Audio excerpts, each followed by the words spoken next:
Boris Johnson to unveil plans to deport migrants to Rwanda.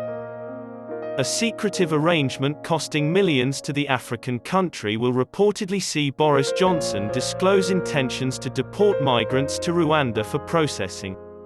Of the wake of a rise in migrants, a government source said Prime Minister Theresa May has been informed that the plans are not yet ready to be made public. Before finalising the details of the pact with Rwanda, ministers are awaiting Priti Patel's Nationality and Borders Bill's passage through the House of Lords and royal assent. According to the idea, the government would transport asylum seekers to Rwanda where they would be processed while the UK paid millions of pounds to the African nation. As of Monday night, the House of Lords had not voted on the measure. Since the start of the year, 4,500 migrants have crossed the Channel, a figure that wasn't achieved until June of 2021. As of last year, there were 28,526 persons who crossed the English Channel. According to reports, ministers were only authorized to refer to country X during meetings while discussing the arrangement.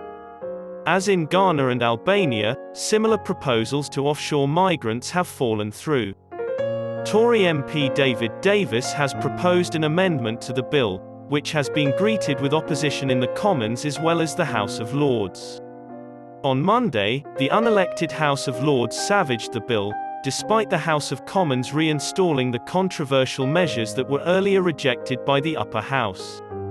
People in the House of Lords asked for a lot of big changes to be made. They wanted to get rid of a broad law that made it a crime to come to the UK without permission.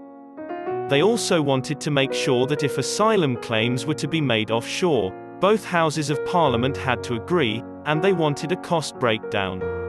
A usable explanation, defence for rescuers at sea, was also endorsed by the upper chamber, as were provisions to prevent asylum seekers from being treated differently because of how they entered the country.